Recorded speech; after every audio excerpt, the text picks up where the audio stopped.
I think that balance between, in fact, Bob's talked about this formula quite a bit, a great paper in science or nature and important patents underlying that. Straddling that interface between good science and that could impact people's lives. I think there's nothing more motivating to me and my students, and I can very crisply point to this. For most of my career, unlike Bob, we've been in medicine just a short period of time, but most of my funding's been from NSF. But now we get funding from NCI, National Cancer Institute, National Institutes of Health. When they come down and peer review our science, they also have patient advocates there that are former scientists or scientists that are former cancer survivors. They come in and are evaluating the science. There's nothing like that kind of context for one science. Well, I think a couple of things. One, I think it's just good to, learn fundamentals. I think there's a couple of things that you want to learn as you go into college. One, fundamentals of some area, whether it be chemistry or economics or engineering, whatever the area is, and and that gets to the other thing, which is to really find what you like. I think it's such a hard thing. Sometimes people are brought up, from the age of 3, you're going to be a medical doctor.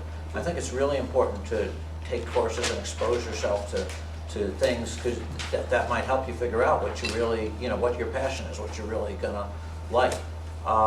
So I think those are good things, whether it's seminars or reading, and so I think exposing yourself to different experiences, and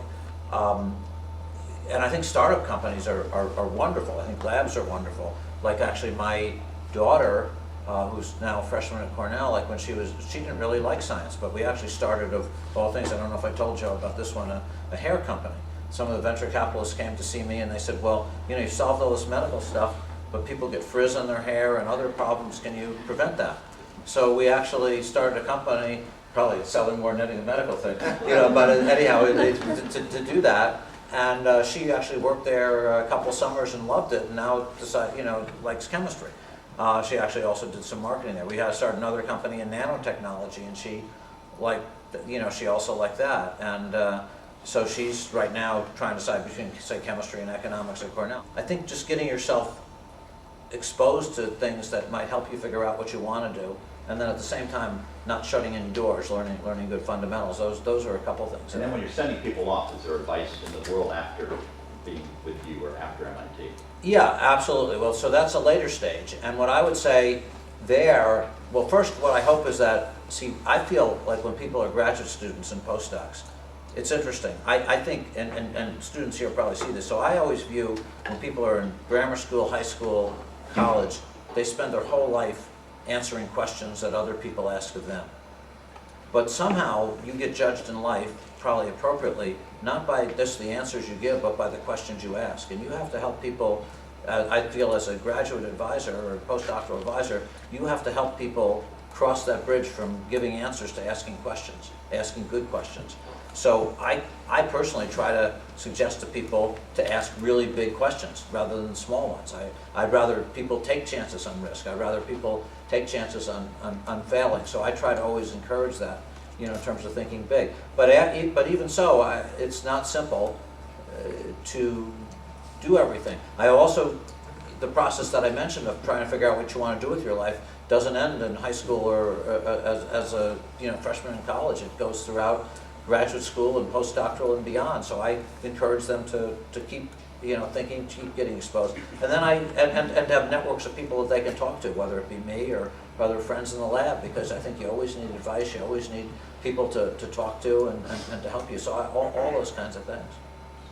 I just want to restate something he just said that I thought was really profound, and I never thought about it quite as clear as he just articulated it.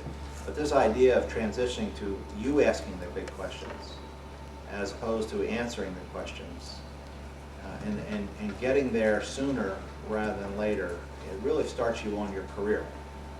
And I think it's a key to graduate school.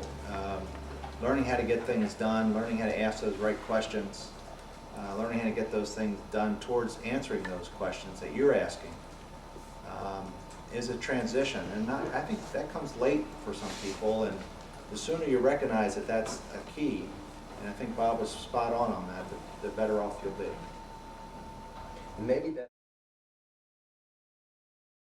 When it comes to companies, it's a question of how you judge failure or success. So what I would say, if I sort of look at, we've probably done about 24, and I would say something like the following, that 25% have been huge success almost by any standards in terms of creating products and creating, you know, returns for investors of several 100% on the year.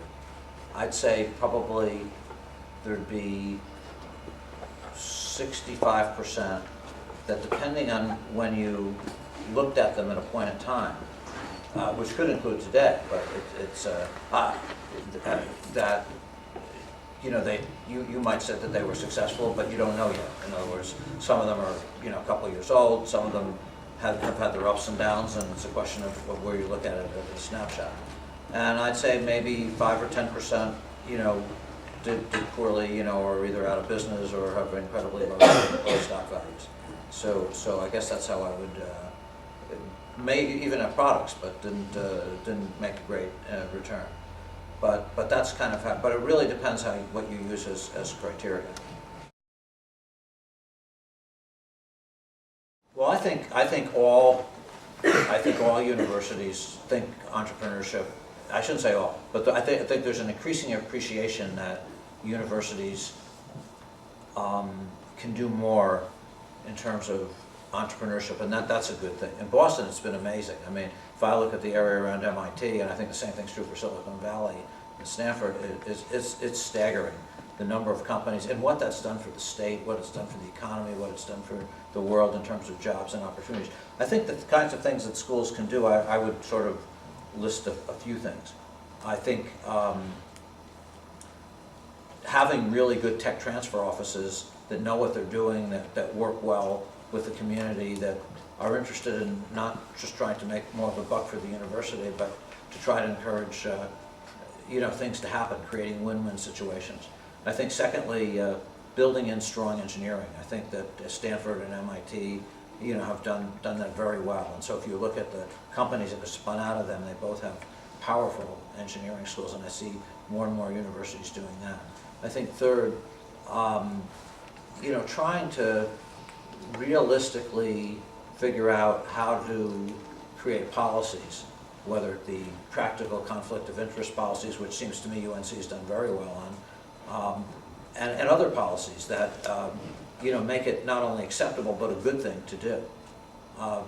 And fourth, I think, and now I'll speak for MIT, I think having programs that foster these things. So MIT has like different competitions. They have like this 100K competition that get business people and science people together, and they usually have 200 teams. It's incredibly competitive.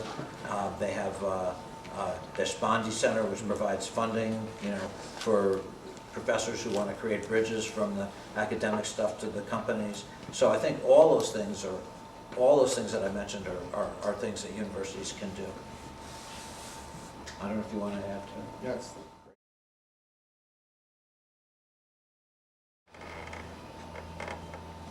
Boy, it's a great question. And I think it depends how you look at it. I mean, right now, you know, there's economic problems, there's sickness problems, you know, where people are trying to do vaccines. There's certainly terrorism problems. There's, you know, water purification problems. There's a lot of big problems. I mean, I would say all of them. I think it depends how you know, how you think about, and then there could be long-term problems that we're not sure yet whether they're going to be issues or not with the environment and so forth. So I think there are a lot. I think it depends on what criteria you decide to use to define the word big. I don't know, you. Well, you nailed them all. I think the key is that those are opportunities. And you might as well work on something important and big, because we've got a lot of them. We've got a lot of challenging problems out there, and trying to position yourself to work on those big issues is where I certainly encourage people to focus on, and then ask those questions in those big areas.